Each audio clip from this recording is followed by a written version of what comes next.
এখন আমরা লিনিয়ার ট্রান্সফরমেশনেই টি ইনভার্স বার করার কোশ্চেনটা করবো। তো ঠিক আছে, এখানে বলেছে R3 থেকে R3 হচ্ছে ম্যাপিং। তো ঠিক আছে, আচ্ছা এবার ইনভার্স বার করবো কী করে? আচ্ছা, ইনভার্স বার করার ছোটোখাটো কটা জিনিস জেনে নিই। 1 1 বা ইনজেক্টিভ কখন হয়? ঠিক আছে, যখন আমার কার্নেল সেট শুধু নাল সেট বেরোবে তখন হয় 1 to 1 বা 1 1 বা ইনজেক্টিভ, যা ইচ্ছে বলি। আর অন টু কখন হবে? যখন dimension of V will be equal two dimension of W. এটা হচ্ছে ভি, এটা হচ্ছে ডাব্লু। এই অঙ্কটায় ডাইমেনশন দুজনেরই সেম আছে। আর টি ইজ 1 to 1, ঠিক আছে।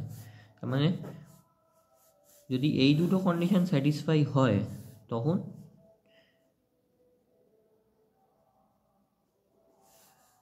হবে আমার টি ইজ অন টু, ঠিক আছে। এই কন্ডিশনটা শুধু 1 to 1 হওয়ার, আর অন টু হওয়ার জন্য দুটো কন্ডিশনকেই স্যাটিসফাই করতে হবে, ঠিক আছে। এবার আমরা কোশ্চেনে চলে আসি।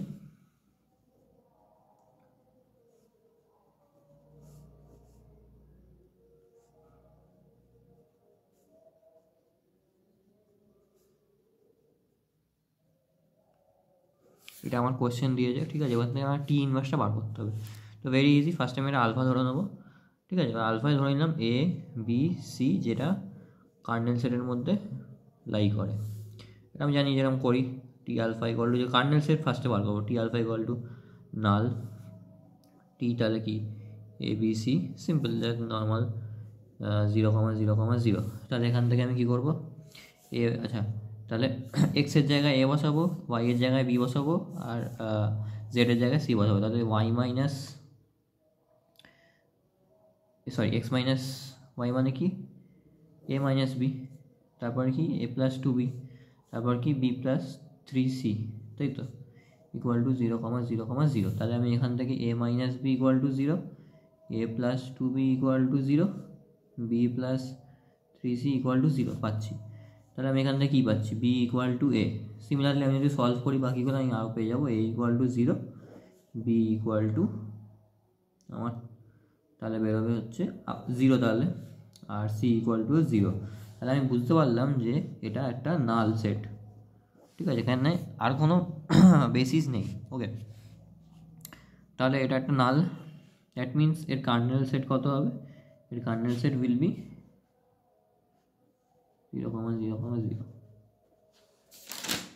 ঠিক আছে, 0 0 0, স্প্যানিং অফ 0 0 হলো। তাহলে হচ্ছে আমার কার্নেলটি বেরিয়ে গেল, ঠিক আছে। সিমিলারলি যদি কার্নেলটি পেয়ে যায়, তাহলে আমি জানি অলরেডি আমার ডাইমেনশন অফ টিও পাবো, যেটা ডাইমেনশন কত? 0। ডাইমেনশন অফ টিও 0 হয়ে গেল, ভালো ভালো। এবার আমার যেটা করতে হবে, আচ্ছা যদি কার্নেলটি, যেটা আমি দেখেছিলাম কার্নেলটি এখানে কত হলো? থিটা। দ্যাট মিনস কার্নেলটি যদি থিটা হয়, তাহলে এটা কি? এটা 1 to 1 1 to 1 1 to 1 প্রুভ হয়ে গেছে, হলো। আর অলরেডি আমি জানি যে আমার ভি আর ডাব্লু ডাইমেনশন ইকুয়াল দেয়াই আছে কোশ্চেনে। তাহলে আমি বলতে পারি যে এইটা ইজ অলসো অন টু, ঠিক আছে। তাহলে এই অবধি বোঝা গেছে। তাহলে এবারে T inverse is nothing but, যদি ভি টু ডাব্লু এরকম ম্যাপিং হয় টি, তাহলে টি ইনভার্স কি? দিস ইজ টি ইনভার্স, তাই তো। তাহলে T inverse is x y z এর জন্য আমি ধরে নিলাম this is equal to p q r, ঠিক আছে। তাহলে আমি এক্স ওয়াই জেড বার করব equal to T p q r, just যেমন normal sine inverse of x equal two, যেরকমভাবে আমরা করি ইনভার্স, একদম basic same concept of inverse, বলো। এবার পি কিউ আরটাকে আমায় ওই এক্স আর ওয়াই এর জায়গায় বসাতে হবে। পি মানে হচ্ছে এখানে এক্স, ওয়াই মানে হচ্ছে এখানে কিউ, আর আর মানে হচ্ছে এখানে জেড। একদম সেম ফরম্যাটে লিখবো। তাহলে p minus q, p plus 2q plus q plus 3r equal to x y আর জেড। তাহলে p minus q equal to x, y equal to p plus 2q, z equal to q plus 3r, ঠিক আছে।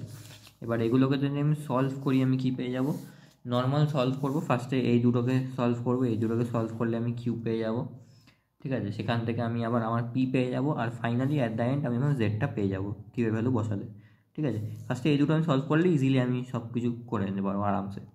তাহলে এখান থেকে P পেয়ে যাবো আমি 2/3x plus 1/3x, sorry y, q equal to 1/3x plus 1/3y, আর r equal to x/9 minus y/9 plus 1/3z, ঠিক আছে।